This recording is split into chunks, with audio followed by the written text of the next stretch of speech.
Thank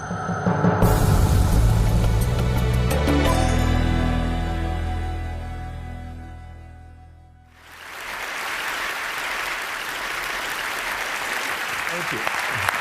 I have to tell you, I'm both challenged and excited. My excitement is I get a chance to give something back. My challenge is the shortest seminar I usually do is 50 hours. And I'm not exaggerating. I do weekends, and what I do more than that, obviously, coach people, but I'm into immersion. Because how'd you learn language? You didn't learn it by just learning principles. You got in it, and you did it so often that it became real. And the bottom line of why I'm here, besides being a crazy mofo, is that I'm really in a position, I'm not here to motivate you, obviously. You don't need that. And a lot of times, that's what people think I do, and it's the furthest thing from it. What happens, though, is people say to me, well, I don't need any motivation. And I say, well, that's interesting. That's not what I do. I'm the why guy. I want to know why you do what you do. What is your motive for action?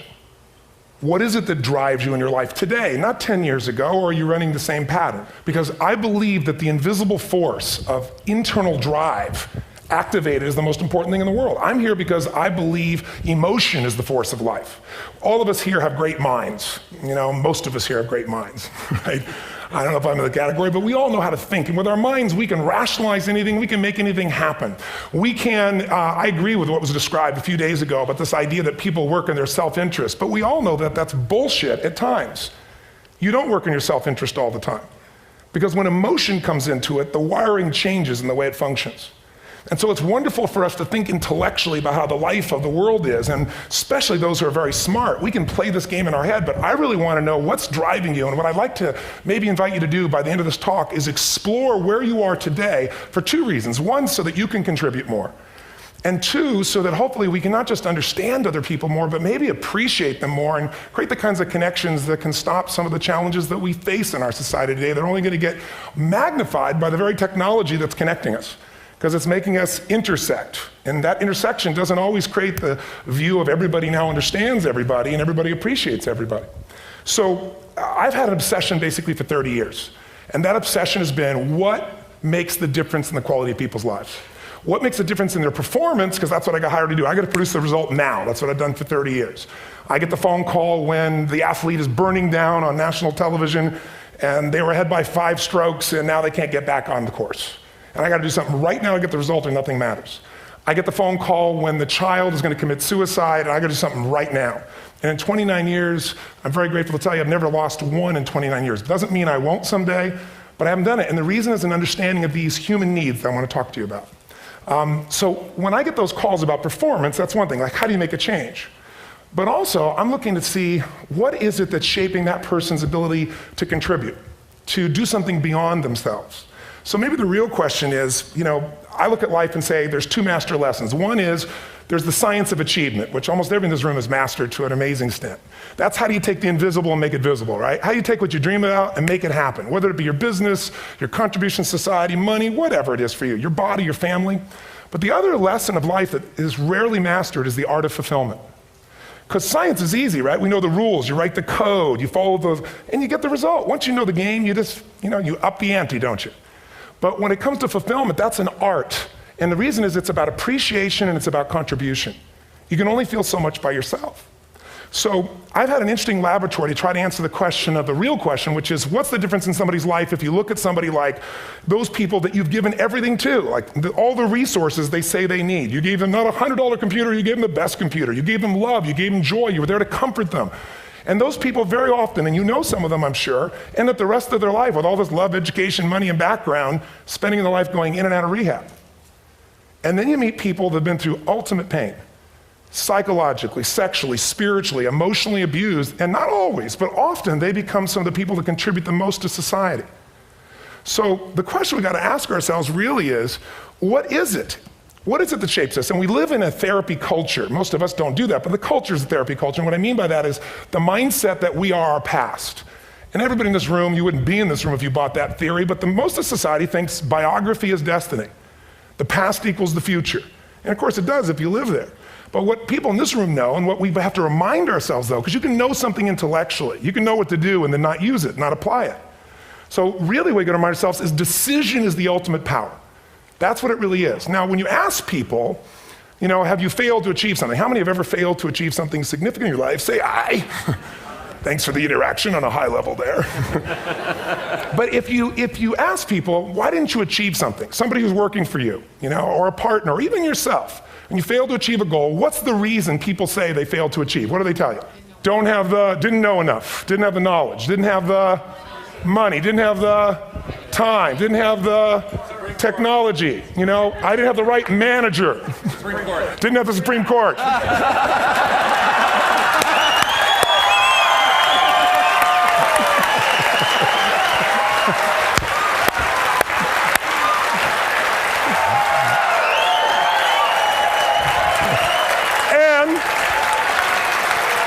And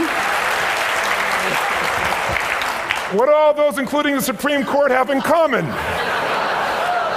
They are a claim to you missing resources. And they may be accurate. You may not have the money. You may not have the Supreme Court. But that is not the defining factor.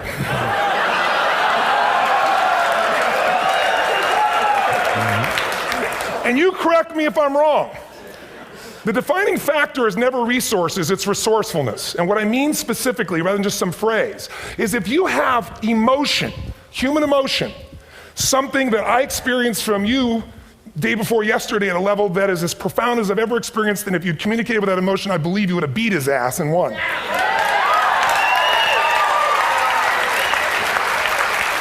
But how easy for me to tell him what he should do. Idiot, Robbins.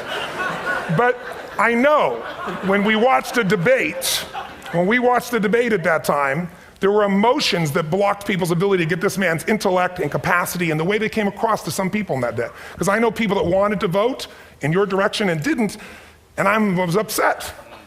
But there was emotion that was there. How many know what I'm talking about here? Say I. So emotion is it. If we get the right emotion, we can get ourselves to do anything. We can get through it. If you're creative enough, playful enough, fun enough, can you get through to anybody, yes or no? If you don't have the money, but you're creative and determined enough, you find the way. So this is the ultimate resource, but this is not the story that people tell us, right? The story people tell us is a bunch of different stories. They tell us we don't have the resources, but ultimately, if you take a look here, flip it up if you would.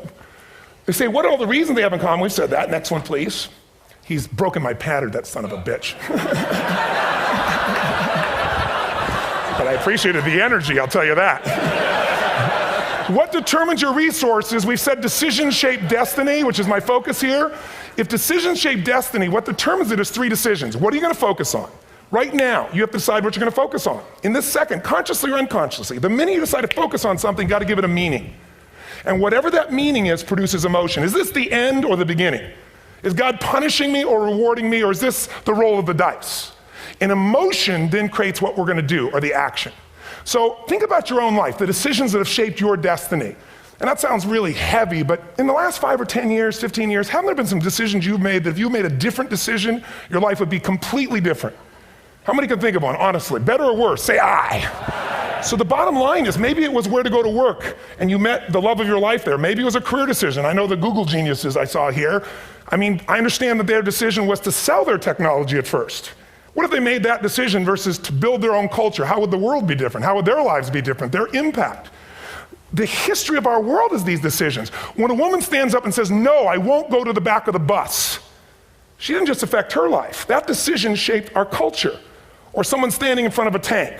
Or being in a position like Lance Armstrong and someone says to you, you got testicular cancer. That's pretty tough for any male, especially if you ride a bike. Right? You got it in your brain, you got it in your lungs. But what was his decision of what to focus on?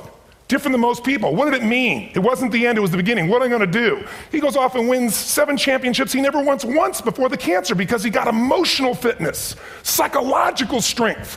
That's the difference in human beings that I've seen of the 3 million I've been around. Because that's what my lab. I've had 3 million people from 80 different countries that I've had a chance to interact with over the last 29 years. And after a while, patterns become obvious. You see that South America and Africa maybe connect in a certain way, right? Other people say, oh, that sounds ridiculous. It's simple. So what shaped Lance, what shapes you? 2 invisible forces, very quickly. 1, state. We all have had times. Have you had a time you did something and after you did it, you thought to yourself, I can't believe I said that. I can't believe I did that. That was so stupid. Who's been there? Say I. Have you ever done something after you do it, you go, that was me. Right? It wasn't your ability, it was your state. Your model of the world is what shapes you long term. Your model of the world is the filter. That's what's shaping us. That's what makes people make decisions. When we want to influence somebody, we got to know what already influences them. And it's made up of 3 parts, I believe. First, what's your target? What are you after? Which I believe it's not your desires. You can get your desires to goals. How many of you got a goal, desire, and thought, is this all there is? How many have been there? Say aye. So it's needs we have. I believe there are 6 human needs. Second, once you know what the target that's driving you is, and you uncover it for the truth, you don't form it, you uncover it. Then you find out what's your map. What's the belief systems that are telling you how to get those needs? Some people think the way to get those needs is destroy the world. Some people is to build something, create something, love someone. And then there's the fuel you pick. So very quickly, 6 needs, let me tell you what they are. First one, certainty. Now these are not goals or desires, these are universal. Everyone needs certainty that they can avoid pain, at least be comfortable. Now how do you get it? Control everybody, develop a skill, give up, smoke a cigarette. And if you got totally certain, ironically, even though we all need that, like if you're not certain about your health or your children or money, you don't think about much more. You're not sure the ceiling's gonna hold up, you're gonna listen to any speaker. But while we go for certainty differently, if we get total certainty, we get what? What do you feel if you're certain? You know what's gonna happen, when it's gonna happen, how it's gonna happen, what would you feel? Bored out of your mind. So God, in her infinite wisdom, gave us a second human need, which is uncertainty. We need variety. We need surprise. How many of you here love surprises? Say aye. Bullshit. You like the surprises you want. The ones you don't want, you call problems, but you need them. So variety is important. Have you ever rented a video or a film that you've already seen? Who's done this? Get a fucking life. Right? Why are you doing it? You're certain it's good because you read it before, saw it before, but you're hoping it's been long enough you've forgotten enough there's variety. Third human need, critical, significance. We all need to feel important, special, unique. You can get it by making more money. You can do it by being more spiritual. You can do it by getting yourself in a situation where you put more tattoos and earrings in places humans don't want to know. Whatever it takes. The fastest way to do this, if you have no background, no culture, and no belief in resources or resourcefulness, is violence. If I put a gun to your head and I live in the hood, instantly I'm significant. 0 to 10, how high? 10. How certain am I you're going to respond to me? 10. How much uncertainty? Who knows what's going to happen next? Kind of exciting, like climbing up into a cave and doing that stuff all the way down there. Total variety and uncertainty. And it's significant, isn't it? So you're willing to risk your life for it. So that's why violence has always been around and will be around unless we have a consciousness change as a species. Now you can get significance a million ways, but to be significant, you got to be unique and different. Here's what we really need. Connection and love, fourth need. We all want it. Most people settle for connection because love's too scary. Don't want to get hurt. Who here has ever been hurt in an intimate relationship? Say aye. If you don't raise your hand, you'll have about other shit too, come on. And you're going to get hurt again. Aren't you glad you came to this positive visit? But here's what's true, we need it. We can do it through intimacy, through friendship, through prayer, through walking in nature. If nothing else works for you, get a dog. Don't get a cat, get a dog, because if you leave for 2 minutes, it's like you've been gone for 6 months when you show back up again 5 minutes later, right? Now these first 4 needs, every human finds a way to meet. Even if you lie to yourself, even if you have split personalities. But the last 2 needs, the first 4 needs are called the needs of the personality, is what I call it. The last 2 are the needs of the spirit. And this is where fulfillment comes. You won't get fulfillment from the first 4. You'll figure a way, smoke, drink, do whatever, meet the first 4. But the last 2, number 5, you must grow. We all know the answer here. If you don't grow, you what? If a relationship's not growing, if a business is not growing, if you're not growing, it doesn't matter how much money you have, how many friends you have, how many people love you, you feel like hell. And the reason we grow, I believe, is so we have something to give of value. Because the 6th need is to contribute beyond ourselves. Because we all know, corny as it sounds, the secret to living is giving. We all know life's not about me, it's about we. This culture knows that, this room knows that. And it's exciting. When you see Nicholas up here talking about his $100 computer, the most passionate, exciting thing is here's a genius, but he's got a calling now. You can feel the difference in him, and it's beautiful. And that calling can touch other people. In my own life, my life was touched because when I was 11 years old, Thanksgiving, no money, no food, and we're not gonna starve, but my father was totally messed up. My mom was letting him know how bad he messed up. And somebody came to the door and delivered food. My father made 3 decisions. I know what they were briefly. His focus was, this is charity. What does it mean? I'm worthless. What do I gotta do? Leave my family, which he did. At the time, one of the most painful experiences of life. My 3 decisions gave me a different path. I said, focus on, there's food, what a concept. You know? Second, but this is what changed my life. This is what shaped me as a human being. Somebody's gift, I don't even know who it is. I thought, my father always said, no one gives a shit. And all of a sudden, somebody I don't know, they're not asking for this, giving our family food, looking out for us. It made me believe this. What does it mean? That strangers care. And what that made me decide is if strangers care about me and my family, I care about them. What am I gonna do? I'm gonna do something to make a difference. So when I was 17, I went out one day on Thanksgiving. It was my target for years, have enough money to feed 2 families. Most fun thing I ever did in my life, most moving. Then next year I did 4, and I didn't tell anybody what I was doing. Next year, 8. I wasn't doing it for brownie points, but after 8, I thought, shit, I could use some help. So sure enough, I went out, and what did I do? I got my friends involved, and I grew companies, and then I got 11 companies, and I built the foundation. Now, 18 years later, I'm proud to tell you, last year we fed 2 million people in 35 countries through our foundation, all during the holidays, Thanksgiving, Christmas, in all the different countries around the world. It's been fantastic. Thank you. So I don't tell you that to brag, I tell you because I'm proud of human beings because they get excited to contribute once they've had the chance to experience it, not talk about it. So finally, I'm about out of time, the target that shapes you, here's what's different about people. We have the same needs, but are you a certainty freak? Is that what you value most, or uncertainty? This man here couldn't be a certainty freak if he climbed through those caves. Are you driven by significance or love? We all need all 6, but whatever your lead system is tilts you in a different direction. And as you move in a direction, you have a destination or destiny. The second piece is the map. Think of that as the operating system tells you how to get there. And some people's map is, I'm gonna save lives even if I die for other people, and they're a fireman. Somebody else says, I'm gonna kill people to do it. They're trying to meet the same needs of significance, right? They want to honor God or honor their family, but they have a different map. And there are 7 different beliefs. I can't go through them because I'm done. The last piece is emotion. I say one of the parts of the map is like time.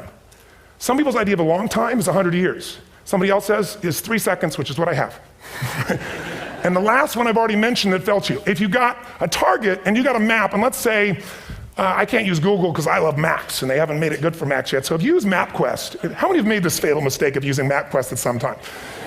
You use this thing and you don't get there. Well, imagine if your beliefs guarantee you can never get to where you want to go. The last thing is emotion. Now here's what I'll tell you about emotion. There are 6,000 emotions that we all have words for in the English language, which is a linguistic representation, right? It changes by language. But if your dominant emotions, if I have more time, I have 20,000 people or 1,000, and I have them write down all the emotions that they experience in an average week. And I give them as long as they need. And on one side they write empowering emotions, the other is disempowering. Guess how many emotions people experience? Less than 12. And half of those make them feel like shit. So they got 5 or 6 good frickin' feelings, right? It's like they feel happy, happy, excited, oh shit, frustrated, overwhelmed, depressed.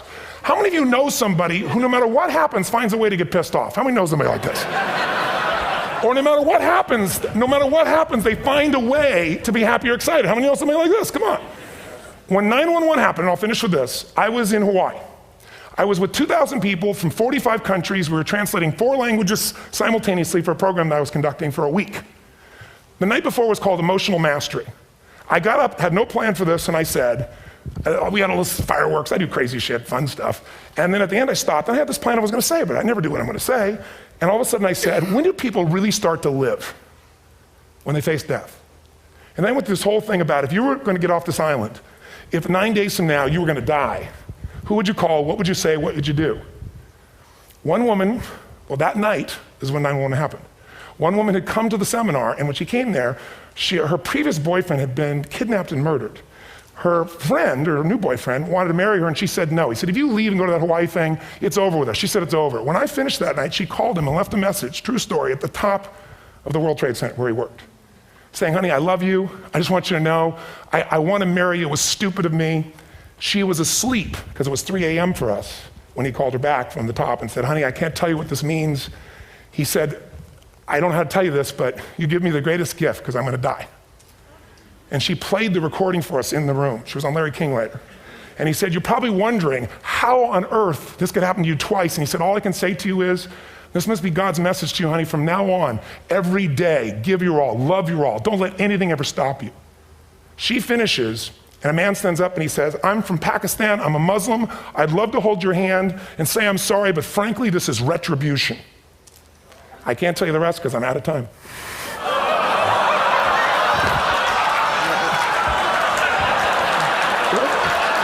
Are you sure?